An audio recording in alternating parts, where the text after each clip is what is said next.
자, 이번 시간에는 우리가 이제까지 배운 O형식 문장을 다시 한번 정리해보고요. 주의해야 될 사항을 한번 알아보도록 할게요.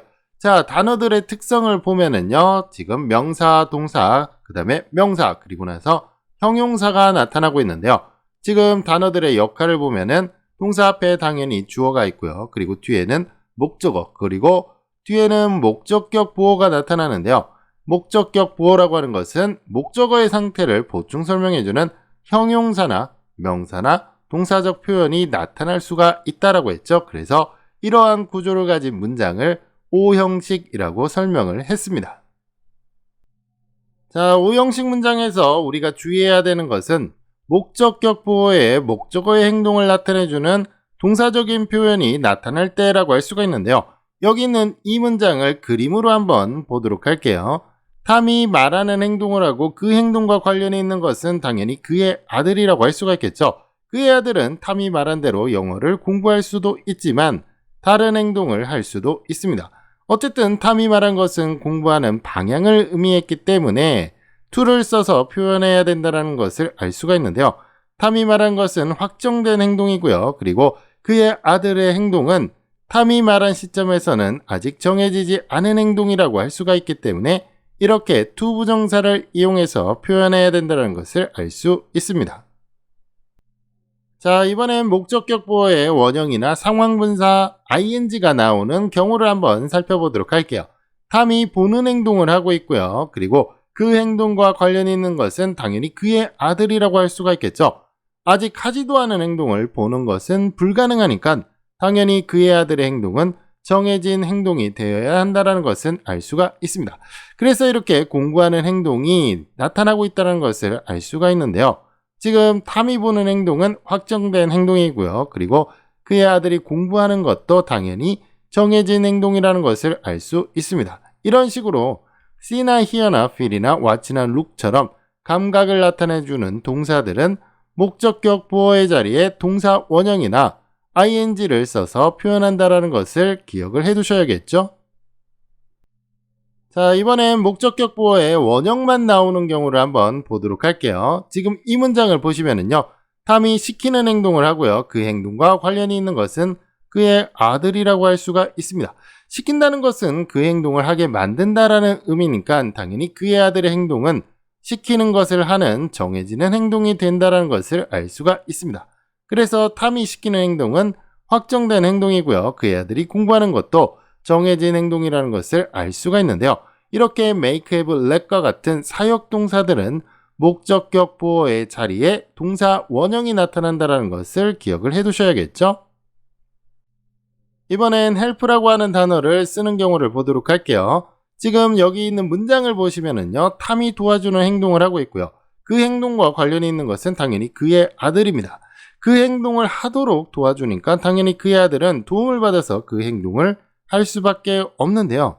그래서 탐이 시키는 행동은 확정된 행동이고 그의 아들이 공부하는 것도 정해진 행동이라고 할 수가 있습니다. 이런 식으로 help라고 하는 단어는 목적격 보어의 동사 원형을 쓰고 있다는 것을 알 수가 있습니다. 이번엔 help를 사용하는 또 다른 경우를 한번 보도록 할게요.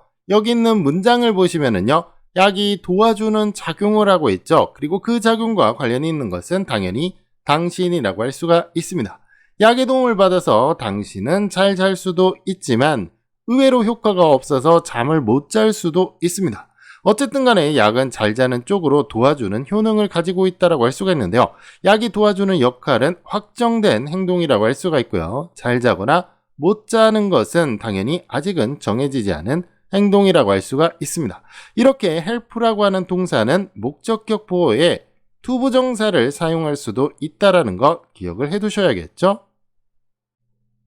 그러면 우리가 배운 O형식 문장 다시 한번 전체적으로 정리해 보도록 할 건데요. 목적격 보어에 이런 식으로 형용사가 나타날 수도 있고요. 그리고 이렇게 명사가 나타날 수도 있습니다. 자, 형용사는 이런 식으로 상태분사가 나타날 수도 있고요. 그리고 이렇게 ing 형태의 상황분사가 나타날 수도 있습니다. 그리고 행동과 관련된 표현이 나타날 때, 다시 말해서 동사와 관련된 표현이 나타날 때는 이렇게 to 부정사를 사용하는 것이 기본적인 원칙이라는 것을 알 수 있습니다. 자, 목적격 보어에 반드시 투부정사만 나타나는 것은 아니라고 설명을 했죠. see, hear, feel, watch, look과 같이 감각과 관련된 표현은 당연히 목적격 보어의 동사 원형이나 이렇게 ing 형태를 쓴다라고 했고요. make, have, let과 같은 사역 동사는 목적격 보어의 동사 관련 표현이 나타날 때는 당연히 무조건 동사 원형이 나타난다라고 설명을 했습니다. 그리고 help와 같은 경우에는 이렇게 동사 원형이 나타날 수도 있고요. 그리고 이런 식으로 투부정사가 나타날 수도 있다라고 설명을 했습니다. 자, 여기까지 이렇게 5형식 문장을 전체적으로 정리를 해봤는데요. 학생들이 자주 실수하는 부분, 이 부분을 한번 짚고 넘어가 보도록 할게요. 그러면 여기 있는 문제를 보면서 한번 알아보도록 할게요. 나는 그 영화가 지루하다고 생각했다라는 표현인데요. 보시면은 빈자리에 여러 가지 것들 중에서 어떤 것을 선택해야 되느냐? 여러분들 아마 내가 지루한 거니까 당연히 보어드가 돼야 되는 거 아닌가 라고 생각할 수가 있습니다. 그런데 여러분들 이렇게 생각하면은 무조건 틀리게 됩니다. 자, 어째서 틀리는지 이 부분을 확실하게 알려드리도록 할게요.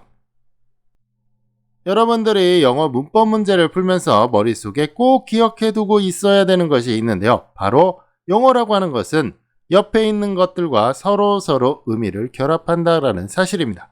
예를 들어서 이렇게 결합을 하고요. 그리고 이렇게 결합을 하고 이렇게 결합을 하지 이런 식으로 결합을 하지는 않습니다. 그렇기 때문에 내가 지루하다라고 생각을 했으니까 내가 지루한 거니까 보드가 돼야 된다라고 생각을 하면은 무조건 틀리게 된다라는 거 기억을 해 두셔야겠죠.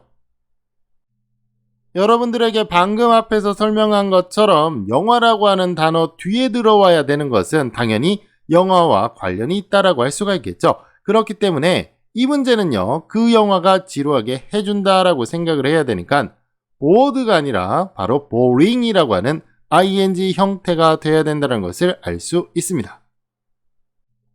자, 학생들이 실수를 많이 하는 또 다른 문제를 보도록 할게요. 나는 내 차가 고쳐지길 원했다라는 표현인데요. 여러분들 이거 5형식 문장이니까 5형식 문장에서 want라고 하는 것은 투부정사를 써야지 하고선 to fix를 고르게 되면은 당연히 틀리게 됩니다. 자, 어째서 틀리는지 한번 이것도 알아보도록 할게요. 여러분들이 영어를 배우면서 잊지 말아야 되는 기본적인 원칙이 있습니다. 바로 동사의 앞에 있는 명사가 그 행동을 한다라고 할 수가 있는데요. 여러분들 위에 있는 문장을 보시면은요. 지금 동사의 의미를 가지고 있는 fix라고 하는 동사 앞에 지금 힘이라고 하는 명사가 있죠. 그렇기 때문에 차를 고치는 행동은 그가 한다라는 것을 알 수가 있습니다. 자, 그렇다라고 한다면 밑에 있는 문장을 보도록 할게요. 지금 fix라고 하는 동사 앞에 있는 것은 my car라고 하는 명사죠. 그래서 고치는 행동을 내 차가 하게 된다는 것을 알 수가 있습니다. 그래서 이 경우 당연히 틀렸다는 것을 알 수가 있는데요.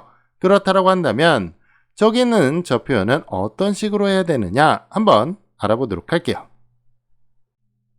그러면 동사의 변화 형태 잠깐 다시 보도록 할게요. 이렇게 동사의 변화 형태가 있는데요. 앞에 있는 두 개는 동사이고요. 뒤에 있는 두 개는 형용사라고 설명을 해드렸죠. 그렇다라고 한다면 나는 내 차가 고쳐진 상태가 되길 원하는 것이겠죠. 그러니까 세 번째 것을 갖다가 이렇게 써주면 맞다라고 할 수가 있는데요. 여러분들 어째서 이렇게 되는지 확실하게 이해를 할 수가 있겠죠. 여러분들이 영어를 공부할 때 무조건 외우지 말고 원리를 잘 생각하면서 공부를 하면 할수록 쉬워진다는 거 꼭 기억을 해두시기 바랄게요.